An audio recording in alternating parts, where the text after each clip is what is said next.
Era el inicio de los años 50 en México.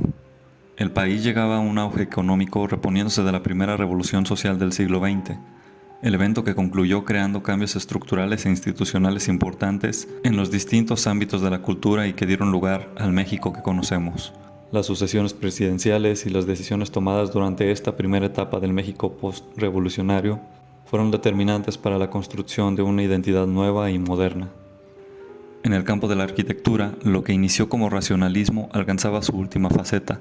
Se había incrustado en casi todas las partes del mundo, tal y como pretendía ser, un estilo internacional.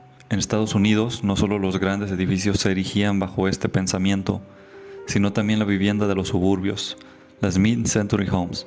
Mientras en México, esta modernidad holística que se vivía solo enfatizaba aún más el desarrollo sectorizado. Las diferencias entre el campo y la ciudad incrementaron.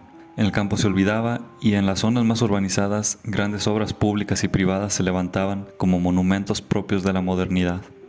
A la par de estos cambios políticos, una nueva industria que venía gestándose desde décadas anteriores estaba alcanzando su auge. Te consta que no soy tonto como tú lo has presumido.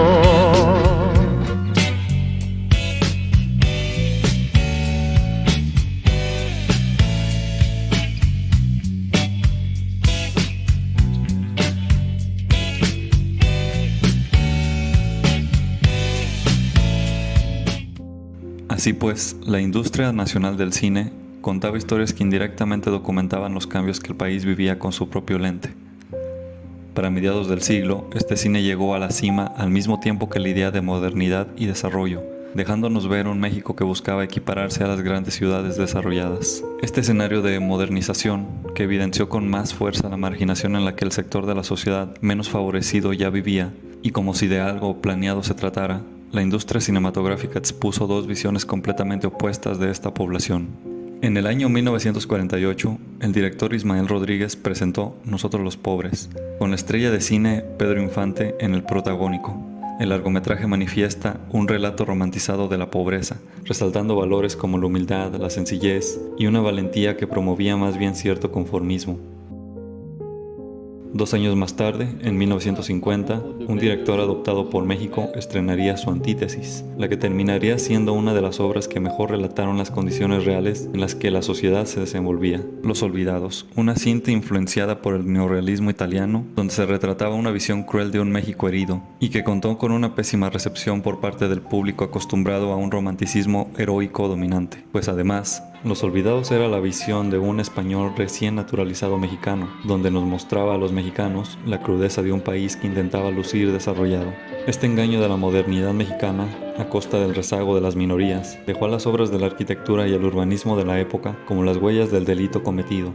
Los primeros minutos de la cinta dejan ver al Jaibo, interpretado por Roberto Cobo, recorriendo la ciudad con una expresión en su rostro que no volvimos a ver. Observa la ciudad con deseo, pareciera anhelar el haberse nutrido de un contexto como aquel que nunca tuvo. Minutos después nos damos cuenta de la diferencia entre lo urbano y lo rural, bajo la percepción de sus pobladores. La escena que mejor plasma esto se da cuando el Jaibo comete un crimen contra Julián. Ambos llegan a un lugar alejado del pueblo, un lugar poco conocido por la población y que, sin embargo, dejaba ver una estructura de acero en construcción, un edificio con una altura inconmensurable por la lente de Figueroa. Esta escena nos muestra que allí, donde el pueblo terminaba, comenzaba la ciudad moderna, y en el umbral que la separaba se daba todo tipo de acontecimientos. Era el lugar para esconderse, para cometer un crimen, para verter desechos. Estas expresiones de asentamientos humanos coexistían negándose y oponiéndose la una a la otra, siendo ajenas entre sí. En este México moderno, la brecha entre lo urbano y lo rural incrementó en la medida en que la industrialización y el orden gubernamental designaba las zonas estratégicas como merecedoras del desarrollo prometido,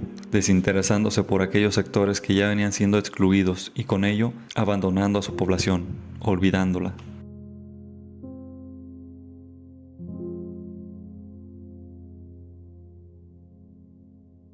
Esta falta de paternalismo nacional es reflejada en los propios personajes.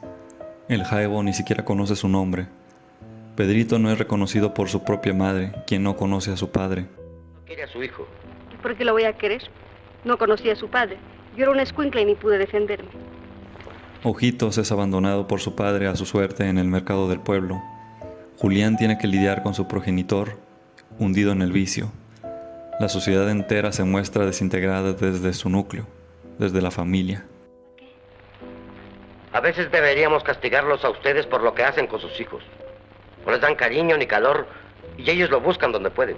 Ahora bien, habrá que notar que el boom de infraestructura de un México en actualización con las grandes potencias se presentaba con la construcción de universidades, centros de salud y desarrollos habitacionales como el multifamiliar Miguel Alemán de Mario Pani. Por su parte, el pueblo de los olvidados muestra escenarios destruidos, de viviendas inconclusas, sin planeación, sin rasgo alguno del desarrollo.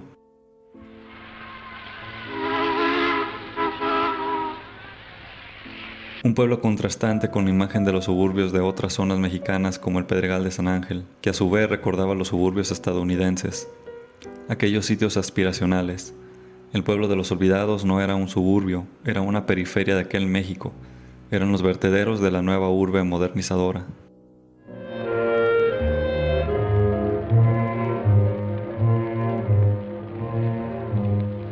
Los Olvidados narra la historia de la juventud marginada de los barrios bajos. No proyectaba una imagen virtuosa de la pobreza como la plasmada por Ismael Rodríguez y Pedro Infante en Nosotros los Pobres. Era una imagen profundamente incómoda para el espectador de la época, pero no ajena a la realidad latente, donde no hay ni buenos ni malos, solo el humano y sus condiciones, sus decisiones promovidas y exhortadas por el entorno en el que nace y crece.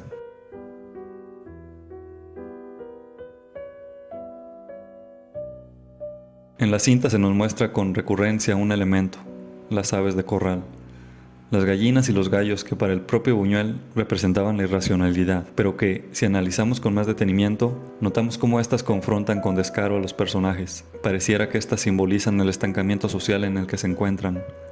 A pesar de ser aves, las gallinas no pueden volar. Su propia condición material, el cuerpo, se los impide. Sencillamente no pueden. En cada intento fallan torpemente. Ello mismo se observa en cada integrante de la sociedad que la película representa. Asimismo, estar ciego o no tener piernas son impedimentos inmediatos de la corporalidad que simbolizan el no ver la dirección, desconocer el rumbo, así como negar lo visible. No tener piernas, por su parte, parece simbolizar el no poder andar, aunque la dirección sea clara. Sin embargo, estos impedimentos estructurales están en la violencia, la miseria, la marginación, la desprotección, el olvido de la población en la idea de progreso, que causan que sus integrantes no puedan despegar, unas aves que no pueden volar. La presencia de estas mismas gallinas también son hitos que recuerdan y marcan eventos, y después se presentan como un crudo fantasma de los hechos. Cuando la madre agrede a las gallinas con un palo, Pedro parece recordar la muerte de Julián a manos del jaibo, y es en Pedro en quien vemos el esfuerzo de cambio, pues a priori no hay personas buenas ni malas. Pedro está entre convertirse en el jaibo o convertirse en Julián. Sin embargo, cuando mata a las gallinas, también con un palo, mata toda esperanza de un cambio. Y por último, cuando Pedro muere, una gallina se posa en su pecho. Y así, la gallina parece simbolizar que en esta sociedad todo cambio es imposible.